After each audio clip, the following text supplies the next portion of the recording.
chaque fois on parle de sponsoring, merchandising et tout ce qui tourne autour de l'univers économico-financier du football. Et aujourd'hui, je vais faire une vidéo, genre deux vidéos spéciales pour parler du merchandising, du contrat du merchandising.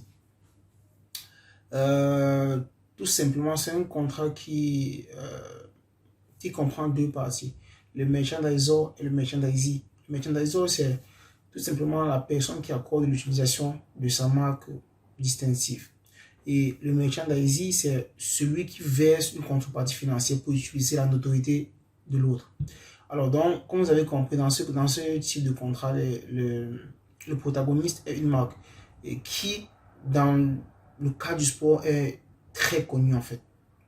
Donc, cette marque s'est affirmée dans son propre domaine et l'entreprise ne cédant pas la propriété de la marque, mais seulement le droit d'utilisation à une autre entreprise qui n'a aucun lien avec le secteur où la marque s'est affirmée.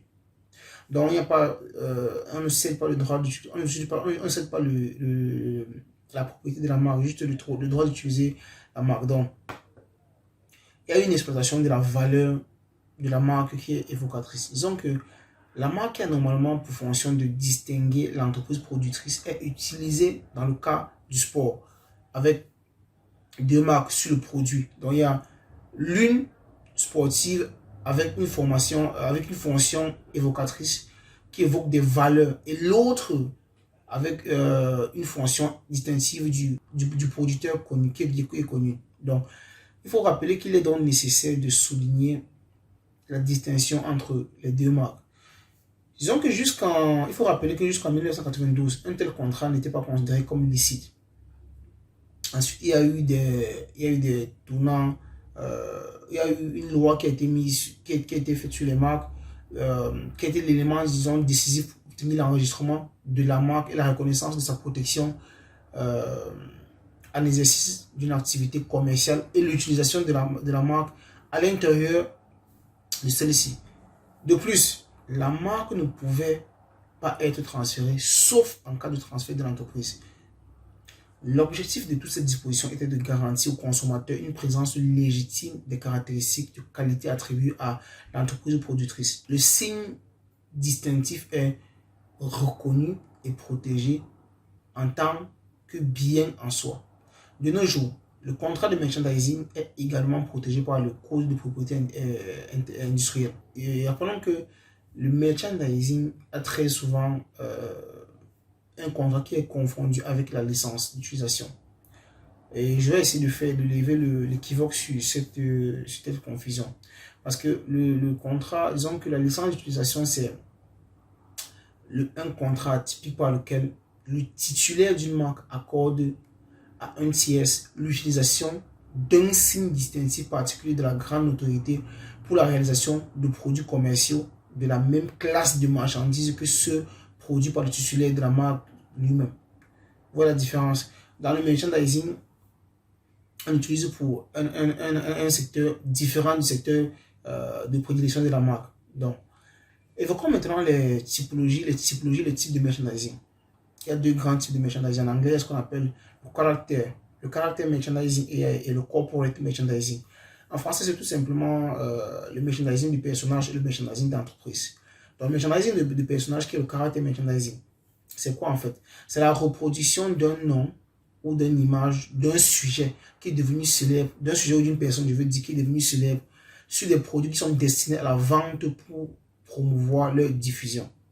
Donc, ce type de merchandising comprend les personnages de bande, ça peut comprendre les personnages de bande dessinée, de films, de livres, des équipes sportives, les personnes physiques, les écoles, les universités, les événements sportifs et même les musées. C'est ça qu'on appelle le merchandising de personnages, encore le caractère merchandising en anglais. Dans si on parle du merchandising d'entreprise ou encore le corporate merchandising, c'est la possibilité pour une entreprise qui est titulaire d'un signe distinctif de concéder le signe avec un contrat spécial pour l'utilisation et la commercialisation ultérieure des biens totalement différents. Vous avez vu que dans le contrat de licence, On concerne, mais l'utilisation se fait dans le même secteur. Ici, c'est dans un secteur différent.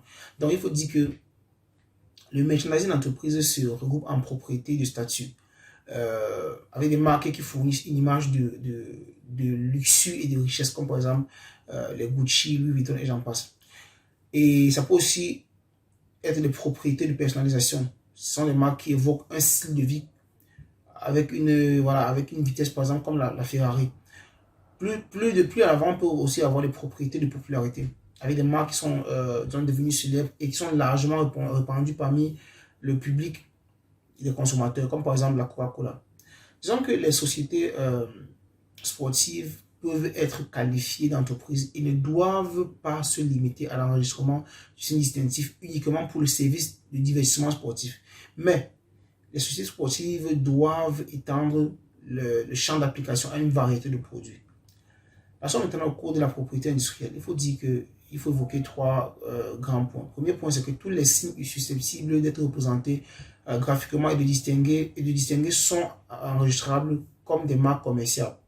Il y a une possibilité d'enregistrer des combinaisons de couleurs si elles ont un caractère distinctif. Deuxième point, c'est qu'il y a une interdiction d'enregistrement des marques identiques ou similaires à certaines qui sont déjà connues. Troisième point, c'est que on exclut la possibilité d'enregistrer des marques comme des marques les signes dépourvus de caractère distinctif, y compris l'origine géographique, sauf lorsque le toponyme peut acquérir un caractère distinctif. Parlons maintenant de ce qu'on appelle les marques fortes et les marques faibles.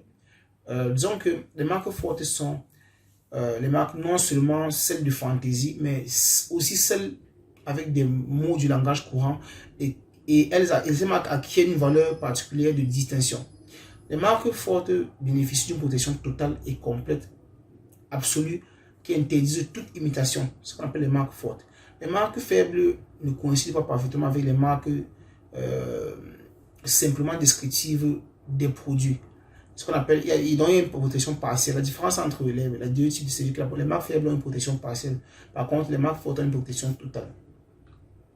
Finissons la vidéo en évoquant ce qu'on appelle les redevances. Il faut dire que les redevances ou les royalties sont une modalité, c'est la modalité la plus courante utilisée pour déterminer la rémunération du contrat de licence, qui est exprimée en pourcentage. C'est pour ça que j'ai dit les royalties.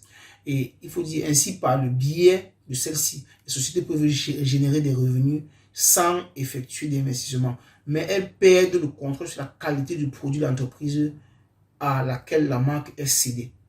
Voilà grosso modo la première partie de cette vidéo en ce qui concerne le merchandising.